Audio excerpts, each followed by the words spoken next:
வணக்கம் மக்களை, மீண்டும் இன்னொரு ஃபயர் காணொலி தொடரில் உங்களை சந்திப்பதில் மிக்க மகிழ்ச்சி. நம்ம போன காணொலியில் என்ன பார்த்தோன்னா, கிரெடிட் கார்டுனா என்ன, அதோட அட்வான்டேஜ், அதோட டிஸ்அட்வான்டேஜ்னு சொல்லிட்டு டீட்டெயில்டாக நம்ம கிரெடிட் கார்டு பற்றின விவரங்கள் பார்த்தோம். நான் அந்த காணொலியில் சொல்லியிருந்தேன், நான் அடுத்த காணொலியில் என்னோடய உண்மையான கிரெடிட் ஸ்டேட்மெண்ட் எடுத்து அதில் இருக்க ஒவ்வொரு டீட்டெயில் இம்பார்ட்டண்ட்டாக நீங்கள் தெரிஞ்சிக்க வேண்டிய விஷயங்கள்லாம் நான் எக்ஸ்பிளைன் பண்ணுறேன்ட்டு.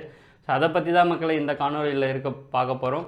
வாங்க என்னோடய காணொலிக்குள்ளே போகலாம்.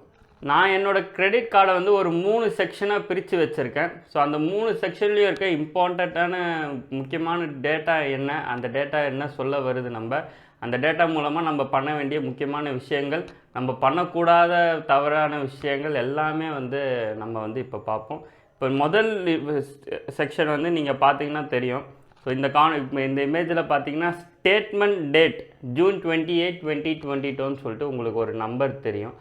ஸ்டேட்மெண்ட் டேட்னா என்னென்னா இந்த கிரெடிட் கார்டு ஸ்டேட்மெண்ட் நம்ம எடுக்கிறோம்ல, இந்த பாஸ்ட் அந்த 1 மந்த் நீங்கள் யூஸ் பண்ண டிரான்சாக்ஷனை அந்த ஸ்டேட்மெண்ட் டேட்டில் தான் உங்களுக்கு ஜென்ரேட் பண்ணுவாங்க. ஸோ இங்கே நான் 28ஆம் தேதி போட்டிருக்கனால நான் 27ஆம் தேதி வரைக்கும் பண்ண எல்லா டிரான்சாக்ஷன்ஸும் எனக்கு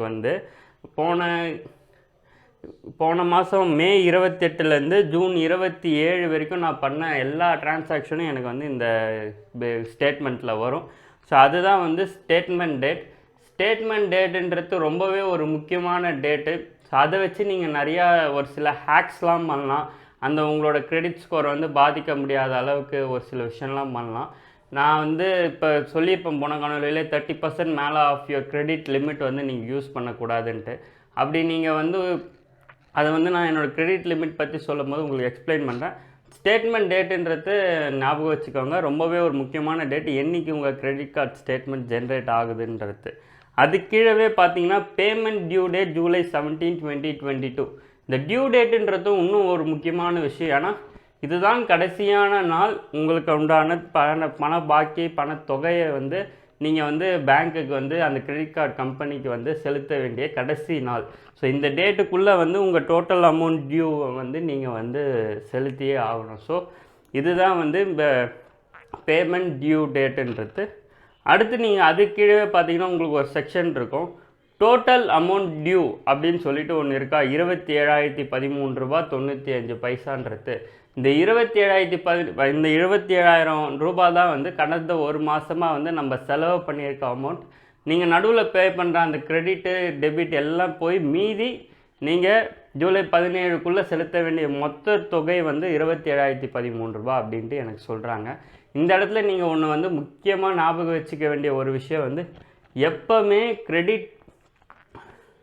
எப்போவுமே டியூ டேட்டுக்குள்ளே உங்களோட டோட்டல் அமௌண்ட் டியூவை எப்போவுமே கட்டிடுங்க மக்களே. அதுதான் ரொம்ப நல்லது. நீங்கள் அதை மிஸ் பண்ணாலோ ஏதோ குறைந்த அமௌண்ட் கட்டினாலோ உங்களுக்கு இஎம்ஐக்குள்ளே போய் விழுந்துருவீங்க. இஎம்ஐன்றது ஒரு கிரெடிட் கார்டில் ரொம்பவே மோசமான விஷயம். ஆனால் அதோட இன்ட்ரெஸ்ட் ரேட் ரொம்ப ரொம்ப ரொம்ப அதிகம் மக்களே. ஸோ தயவு செஞ்சு இதை ஞாபகம் வச்சுக்கோங்க. இஎம்ஐக்குள்ளே போகிற விஷயத்தை மட்டும் பண்ணாதீங்க. அதுதான் நம்ம போன காணொலியில் சொல்லியிருப்போம். எவ்வளோ உங்களால் கட்ட முடியுமோ அந்த அமௌண்ட்டை மட்டும் கிரெடிட் கார்டில் நீங்கள் ஸ்பெண்ட் பண்ணுங்கள். காசு இல்லைன்ட்டு நகையை விற்று ஏதாவது பொருளை விற்று கூட அந்த காசை உருவாக்குங்க. ஆனால் கிரெடிட் கார்டு மூலமாக அந்த பணத்தை செலவு பண்ணி இஎம்ஐ ட்ராப்புக்குள்ளே தயவு செஞ்சு போகாதீங்க அப்படின்ட்டு தான் நான் சொல்லுவேன். இங்கே மினிமம் அமௌண்ட் டியூவில் தான் நம்ம நிறைய பேர் இந்த ட்ராப்பில் நம்ம மக்கள் மாட்டிப்பாங்க. இந்த மினிமம் அமௌண்ட் டியூ எனக்கு பார்த்தீங்கன்னா 1,360 ரூபா கட்டணும் அப்படின்னு சொல்லியிருக்காங்க. அந்த மினிமம் அமௌண்ட்டுன்றது டோட்டல் 27,000ல் நீ மினிமமாக 1,360 ரூபா கட்டினா போதும். மீதி அமௌண்ட் ஆட்டோமேட்டிக்காக நம்மளுக்கு இஎம்ஐ ஆப்ஷனில் போயிடும். ஸோ இந்த 1,300 போயிடுச்சுன்னா கிட்டத்தட்ட ஒரு 26,000 ரூபா கிட்ட வருதில்ல. ஸோ அந்த 26,000 உங்களுக்கு இஎம்ஐ ஆப்ஷனில் போயிடும். நான் சொன்ன மாதிரி இஎம்ஐ ரொம்ப அதிகம் இன்ட்ரெஸ்ட் ரேட்.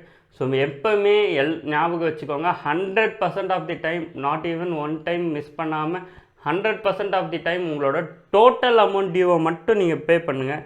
ஏன்னா மினிமம் அமௌண்ட் டியூ கீழே உங்களுக்கு சின்னதாக ஒரு இது போட்டிருக்கான், அதை நான் உங்களுக்கு படிக்கிற பாருங்க. Interest will be charged if your total amount due is not bad.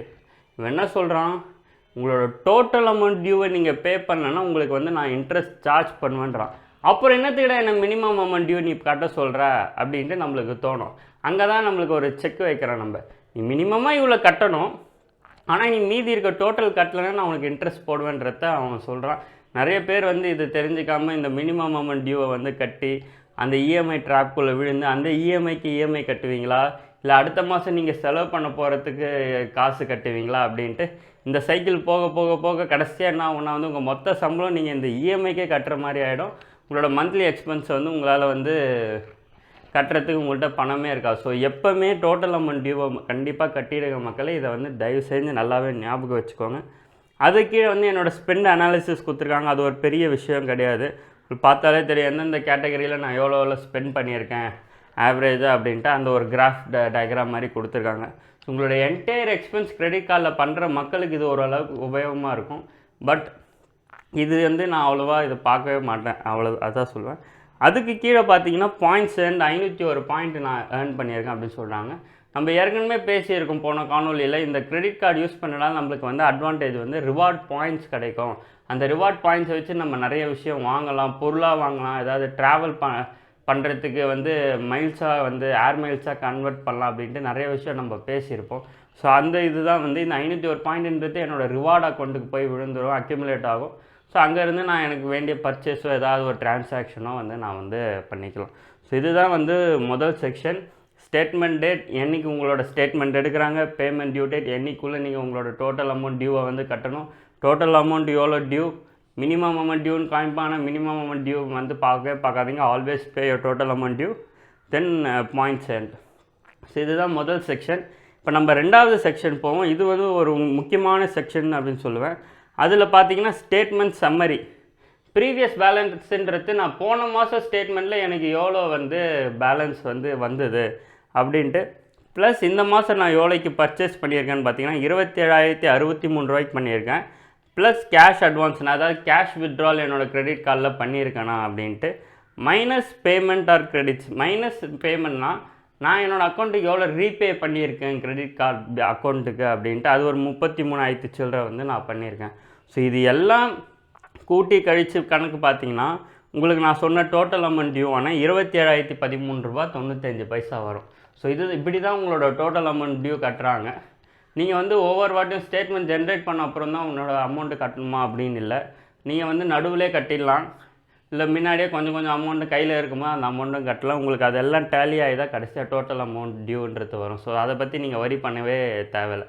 இப்போ நான் நடுவில் இப்போ இன்றைக்கி 1ஆம் தேதி செலவு பண்ண ஆரம்பிச்சிருப்பேன், 10ஆம் தேதி எனக்கு ஏதாவது அமௌண்ட் வருது பண்ணுவேன்னா நான் அந்த அமௌண்ட்டை நான் கட்டிட்டு மீதி திரும்பி கண்டினியூ ஸ்பெண்ட் பண்ண பார்க்கலாமான்னா கண்டிப்பாக நீங்கள் ஸ்பெண்ட் பண்ணலாம்.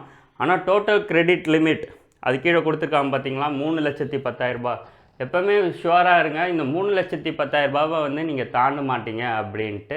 ஏன்னா நீங்கள் இந்த டோட்டல் கிரெடிட் லிமிட்டை நீங்கள் தாண்டி செலவு பண்ணிங்கன்னா உங்களோட கிரெடிட் ஸ்கோரும் அஃபெக்ட் ஆகும். அதுவும் இல்லாமல் ஒரு சில பேங்க்ஸ் வந்து உங்களுக்கு வந்து ஓவர் ஸ்பெண்டிங் அண்ட் சார்ஜஸ் அப்படின்ட்டு கிரெடிட் லிமிட் தாண்டி நீங்கள் யூஸ் பண்ணிங்கன்னா ஒரு சில சார்ஜஸ்லாம் போடுவாங்க. ஸோ அந்த தேவையில்லாத நம்ம பணத்தை வந்து வீணாக்கிற வேலையை வந்து நம்ம பண்ண தேவையில்லை. Always be within your credit limit.